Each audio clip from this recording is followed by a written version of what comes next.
Webinar in our Mindset webinar series. Obviously today, as you can see, we're going to be going over behavior change and fixed versus growth mindsets. So Blake, whenever you're ready, you can go ahead and start the recording. Just let me know when you've done so. We are live and recording. Awesome. All right. So let's go ahead and dive into behavior change and fixed versus growth mindsets and how they're kind of linked together.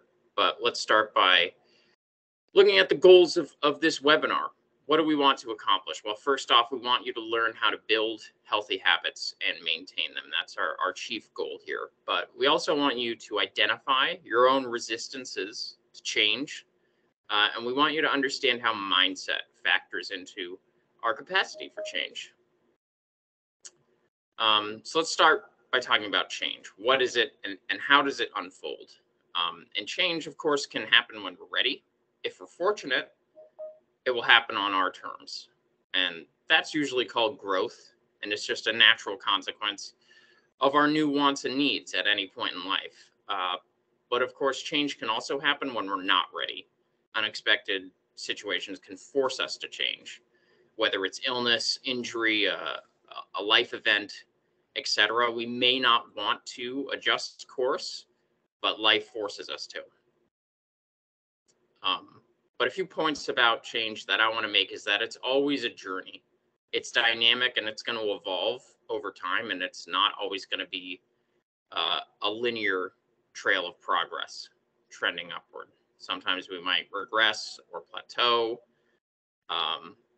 and it's good to know that that's normal and it's human.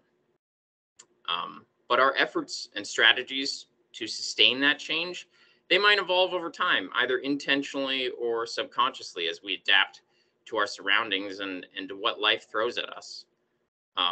We're going to have to adapt to the changes, to the situations and the context that we live in, whether it's related to work or family or our schedule. If we want to make a change in our life, we're going to have to evolve our efforts with the change we're trying to sustain as the world changes around us. And of course, there's an emotional component to change, right? You may have what we call a knee-jerk reaction to change, depending on its origin, depending on where it's coming from. And oftentimes we'll experience this emotional knee-jerk reaction to external changes that happen beyond our control, something unexpected or even not unexpected. Maybe you know it's coming. Our lack of control in those situations can result in an emotional reaction. And those emotional reactions, they may manifest themselves as resistance to said change. But this isn't the only type of change that we'll experience resistance to. We can experience emotional reactions and resistance to internal changes as well. And those are changes that we decide to make ourselves. So even if we decide that we want to make a big change in our life, a perfect example of this would be, maybe I want to eat healthier, or I want to go to the gym more often. You'll run into resistances in those cases too, that come from within. And that just goes to say that change is hard, and that we should expect that, but that doesn't make it not worth pursuing. And a couple things to understand about your own resistances to change, again, is that resistance, it's an essential part of the change process. We decide to make changes because we become resistant to our status quo. So at the end of the day, what matters most is, which are you going to be more resistant to? The change you want to make or your current status quo? And that's going to decide how successful you are. And we also want you to know that self-awareness of your own resistances goes a long way. So just embrace it. Recognize that you're human. Change is not easy. And if it was, everyone would do it all the time. And last point I want to throw in there is that you're not alone. You can always find support for your change if you're looking for it. And the SRA Wellness team is here to help you with that. And we're just one resource of many that you can lean on in those types of situations. But how do we turn our resistances to change into a catalyst for change? How do we kind of turn those on their heads and use them as a powerful force for growth? And I think that's because resistance to change, it forces us to have a dialogue with ourselves if we're being truly self-aware. If you can recognize your own resistances, you can overcome it. So that's a major plus in your tool bag, self-awareness. And to effectively sustain change, we have to learn our patterns of resistance to it. So you need to be constantly looking inward on your journey through change, in order to recognize the ways that you might resist it, the pitfalls that you might fall into, the thoughts that you might have that might prevent you from continuing to pursue it. So let's dive into a few different types of resistances to change. These are types of people, I would say. And I want to preface this by saying you might identify with multiple resistance types here, and that's normal. Most of us will identify with, different components of maybe 2 or 3 resistance types. But again, at the end of the day, I just want to hone in on the fact that it's normal to feel a lot of these things, and what matters ultimately is our ability to overcome them after we recognize them as a problem that we need to face. So let's dive into the first resistance type. This would be the reluctant. And if you are the reluctant type, you might fear change, or maybe you just don't know how to tackle it, or maybe you're not willing to leave your comfort zone quite yet. And frankly, maybe you're not even sure that you should change. Why should I pursue this? Why should I go to the gym more? Why should I try and eat healthier? Why should I try and sleep more? You might ask yourself those things because you feel like your status quo is kind of working for the most part, and you're emotionally invested in your current habits, and there might seem to be little need to alter course, but still you wonder if you're capable of more. Where would change take me if I actually honestly pursued it? So if you are a reluctant type or partially reluctant type, you should remember that you are always in control of how fast your own internal changes come, if you want them to come at all. You're at the steering wheel, and you get to choose what, if any, possibilities are explored. So you're the navigator in this situation. You have control. That should make you a little bit less reluctant to dive into change. It's not being foisted upon you by an external choice. Just remember, when a change comes within, you're in the driver's seat. And if you're a reluctant resistance type, you should ask yourself, how would I like to be different? And if I could wave a magic wand to create this change that I want instantly, what would it look like? And let the answers to those questions be the driving force behind your change. So now we'll dive into the second resistance type I have here, which is the rebel. And unlike the reluctant types who may be unaware, rebels know that they need to change, but they just don't like being told what to do. They like having control. And rebels will often argue against change, oftentimes even arguing internally with themselves. They can come up with a million reasons as to why they should not and will not change.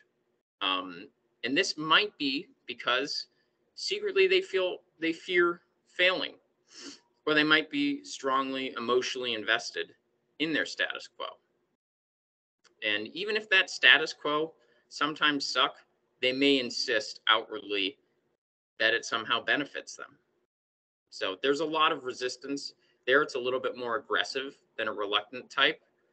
And there's a little bit more self-awareness in this situation regarding their need for change.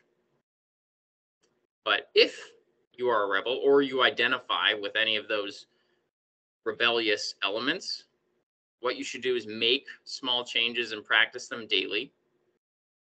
And I would extend that advice to anyone who wants to make a big change in their life regarding nutrition recovery, sleep, hydration, mindset, etc.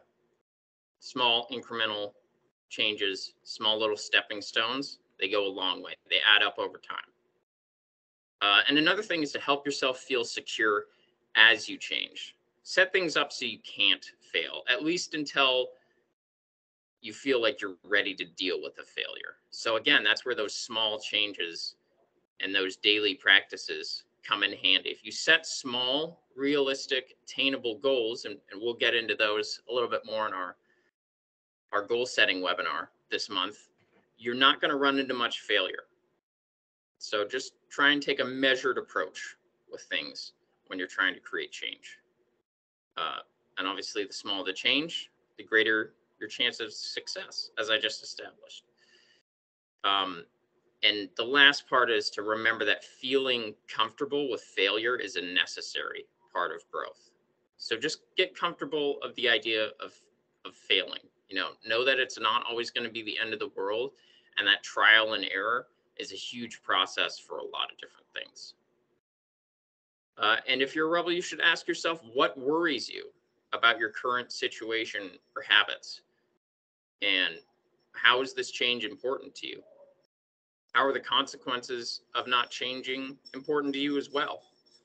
And let the answers to those questions kind of drive you forward. Let's go ahead and move on to the third resistance type here, the resigned.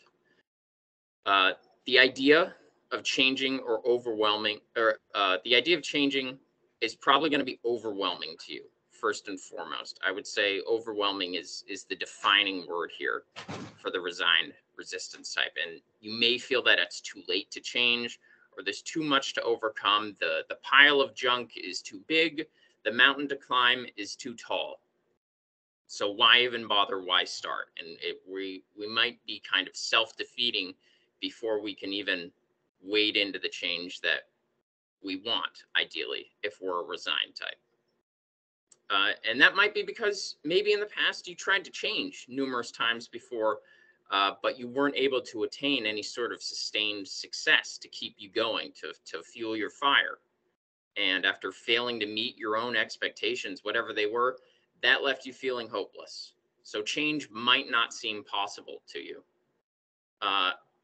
And all that negativity might cause you to ignore the fact that you tried to change it all, which is commendable in itself because you demonstrated courage, determination, and fortitude in doing so. And instead, you perceive these past attempts as proof that change will never work for you, as opposed to proof that you are capable of pushing yourself in the right direction.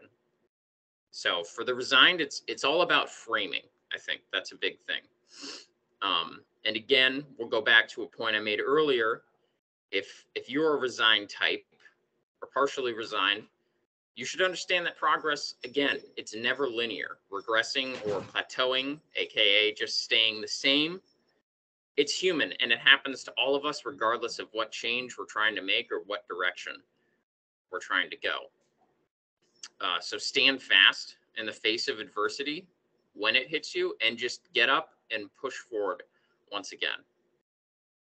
And one thing to help you keep that forward momentum going is to track your progress. And again, this is something that would help, I think, any resistance type when it comes to creating change, regardless of the type of change, is just keeping track of that progress.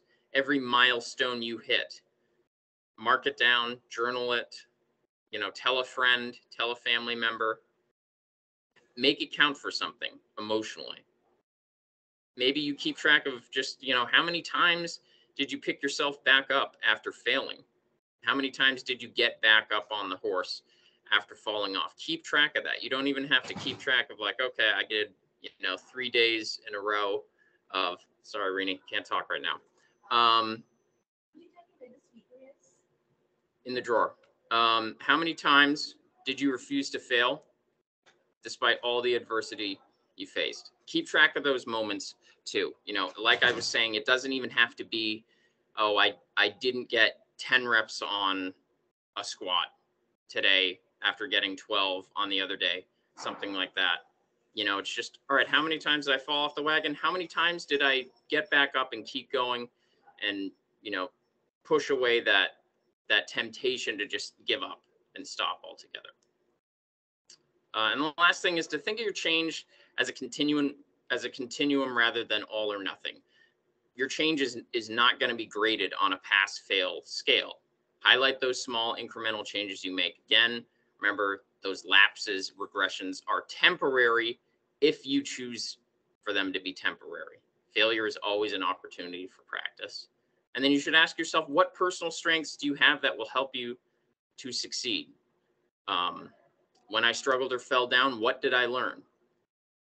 And don't worry about the how for now. Just think about what you want to happen and keep pushing in that direction. And once you maintain that consistent forward momentum, eventually over time, you're going to get somewhere as long as you keep it going. All right. And then the final resistance type, I believe, there may be one more in here, is the rationalizer. And you can probably see where I'm going with this one. Rationalizers, they have many, many good reasons, kind of like the rebel, for why they can't or won't change. If you have a voice in your head regularly making exceptions for you, you might be a rationalizer. I know that I do this sometimes. And I also have components, I think, of the rebel in me, and even the reluctant type in me. So you might be identifying with multiple resistance types here. So the rationalizer just might be one small part of it, but a common line of thought for a rationalizer is, sure, maybe other people need to do ABC, but not me because of XYZ. For example, eating junk food won't affect me negatively because I don't gain weight easily, whether it's muscle or fat. Whereas we know that it's true that, the only consequence of junk food isn't just weight gain, right? It has other consequences with our health too. So that's something to think about. And, you should be able to find small flaws in your logic if you're a rationalizer to help keep you grounded, to help keep you moving forward. Because if you're one of these people, you're going to make yourself out to be a special and unique case, usually in your head. And outwardly with other people, you might say, yes, but I know I should make this change, but is a rationalizer's favorite word, if you couldn't tell already. So some strategies, if you're a rationalizer, are to list all of your reasons and rationale for doing things within your current status quo. You need to fully understand what is good and useful to you about your status quo. Why are your current behaviors in place? To what end do they bring you? Why are you only sleeping 5 hours a night? How does it benefit you? Why do you barely drink any water during the day? Why do you only exercise maybe like 30 minutes a week? And how does that benefit you? And just by asking yourself those questions, you'll create some self-awareness. Just by reviewing the benefits of those current behaviors. And, maybe they aren't such imperfect behaviors. Maybe it's just something that's kind of already working for you to an extent, but you can improve it slightly, even if you can create a rationale for why you shouldn't. So ask yourself, if you're a rationalizer, what do you think will happen if you don't change anything? What would the consequences be? And again, ask yourself how your current choices benefit you. What would happen positively if I were to maybe change this? So just to review all those resistance types, again, you may have identified with different aspects of multiple types. As I did when I was going through these, I was like, oh, okay, I've experienced this from the rationalizer. I've got this part of the rebel in me, and I can identify with this part of the reluctant type. So the most important thing when you want to create change is to know yourself. Know thyself. Know how you're going to react to different types of adversity, what rationales you might take up to prevent yourself from continuing, how you might rebel against the change you want to make in your life. And then you can start to develop personal, individualized strategies on your own or with help from family, friends, the wellness team we have here, of how you can overcome those resistances. But the bottom line is, if you are aware of a problem, you can address it. But you have to practice that self-awareness to acknowledge where that change is needed first. And like I said, you're never alone. So if you need help creating a change, especially when it comes to health and wellness, just reach out to myself or Jeremy, and we'll help you make it happen. But now we'll dive into the last part of our presentation here, fixed versus growth mindsets, and how they factor into our process, our journey of creating change. How does perspective and attitude fit into this puzzle? So we'll quickly dive into, what a fixed mindset and a growth mindset might sound like or look like, either verbally, emotionally, internally, mentally. What might you hear in your head, or what might other people hear from you if you're falling into either of these mindsets at any given time? So let's say you have a fixed mindset. You might find yourself thinking, I'm only good at certain things. I give up when the going gets tough. I don't like being challenged.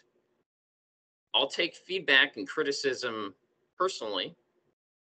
And I don't like doing what I don't know. Whereas on the flip side, a growth mindset kind of takes the opposite line of thinking in these situations. Someone with this mindset will probably think, I can be good at anything if I put in the time and effort to learn. And I'll try. I'll keep going through that trial and error until I get the results that I want. And I'll embrace that challenge, and any feedback and constructive criticism that comes with it, I welcome it. I'll take it from the chin. I'll take it on the chin and keep going and learn from it, because I like learning about things that I don't know. So that's kind of the difference between these two mindsets. And essentially, they're different worldviews. They're different attitudes about life, about how we approach the difficulties that we all face as human beings that grow and evolve. Those with a growth mindset, they're going to view intelligence and abilities as learnable. They believe that these skills can be improved over time through, again, that trial, error, and effort. Whereas someone with a fixed mindset is probably going to view those traits, intelligence, abilities, etc., as inherently static and unchangeable. Like you have what you have, and you got to make do. And you're not going to get much better or much worse from where you are. Even if you're to apply effort towards change over time, that it's not going to be very fruitful, that change, just because, you are what you are. Which is why adversity can often be difficult for someone with a fixed mindset, because they don't believe they can overcome obstacles if they aren't already equipped with the requisite skills or intelligence needed. Again, they don't believe in their personal ability to develop and learn new things and apply them effectively, which is a real roadblock in life if you have this mindset. So how can that mindset hold us back? Well, it will exacerbate our resistances to change. It's going to make us rebel against growth. It's going to resign us to failure, and it will rationalize reasons to avoid even trying. So you can see all those resistance types are kind of folded into the fixed mindset here. You can see how they're linked. This type of mindset, it's probably going to keep us frozen in time in some form or fashion. The world may change around us, but we're going to remain as we are, either incapable or unwilling to develop as our responsibilities do. And because of that, a fixed mindset can be pretty dangerous. It can keep us trapped in a suboptimal lifestyle, career path, etc. So it's not something you want to be living in 24/7. I think fixed mindset is something that we all find ourselves falling victim to occasionally, but it's important to, try and get yourself out of that mindset whenever you feel like you're falling into it, because that's not something you want to be living in over a long period of time, because it will have some consequences on how you feel about your life and the changes you're capable of making. So just embrace growth, and remember that growth is never linear, and that it often happens outside your comfort zone. So don't be afraid to get outside your comfort zone. And then on the other hand, we have the growth mindset, what it enables us to do. Well, it's invaluable when it comes to behavior change, of course. It reinforces the idea that change is always possible, essentially. So regardless of your resistance types, practicing a growth mindset will help you overcome whatever mental blocks those resistances put in front of you. Those who believe they can do something and those who believe they can't are both right. This quote kind of illustrates that attitude determines so much of our success and our failure. Your destiny is in your hands. Embrace that, take the wheel, control it. So how do we embrace a growth mindset? Well, for one thing, you got to believe you can do it.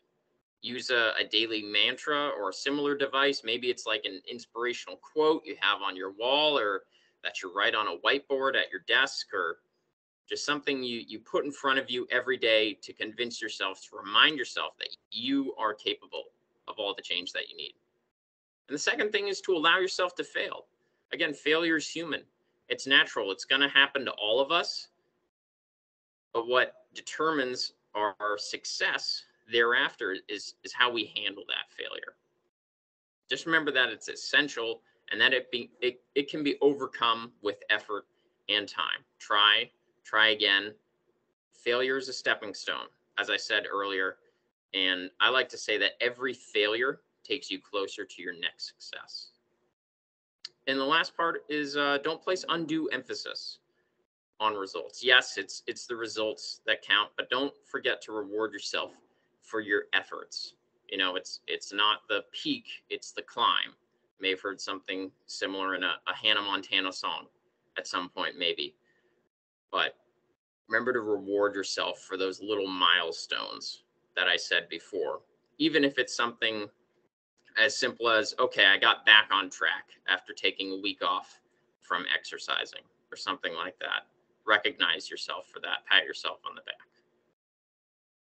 All right, and that wraps it up for today's mindset webinar. I hope you guys got a lot out of our behavior change and fixed versus growth mindset discussion. I know I learned a lot about myself and about mindset just putting this together. I found it super useful and kind of insightful to think about all these things and how they relate to me. We would love if you guys could join us again next time for our stress management and self-care webinar. That's going to be happening on Tuesday, the 15th of November, again at 11 a.m. If you don't already have an Outlook calendar invite to that, go ahead and drop your email in the chat and we'll make sure that gets extended to you so you can attend that one as well. Our very own Jeremy, our virtual performance coach, will be leading the way with that one. Excited to see what he has to share there. I think this is going to be especially big, you know, about halfway through Q4. We're heading into the holiday season. There's some stress there. If we're being quite honest, you know, as things start to come down to the wire, you've got the holidays and family, friend obligations. There's a lot going on. So it's a great time to think critically about your own mindset and kind of get a bead on how you can improve or take care of yourself. And then we've got the goal setting mindset webinar that I mentioned earlier. That's going to be at the end of the month, Tuesday, the 29th, also at 11 a.m. here on Microsoft Teams. So again, if you don't already have those Outlook calendars, or even if you think you might not, go ahead, drop your email in the chat, and we'll make sure those invites get to you. But if you have any questions, comments, or concerns, we can open it up to the floor now. I just want to say really quick, if you need any help, contact either myself or Jeremy anytime at the emails you see here, trevor.bradley-dade@teamexos.com or jeremy.alfonso@teamexos.com. And I'm going to go ahead and stop sharing my screen at this point and dive back in to the meeting. All right. We got anything in the chat here?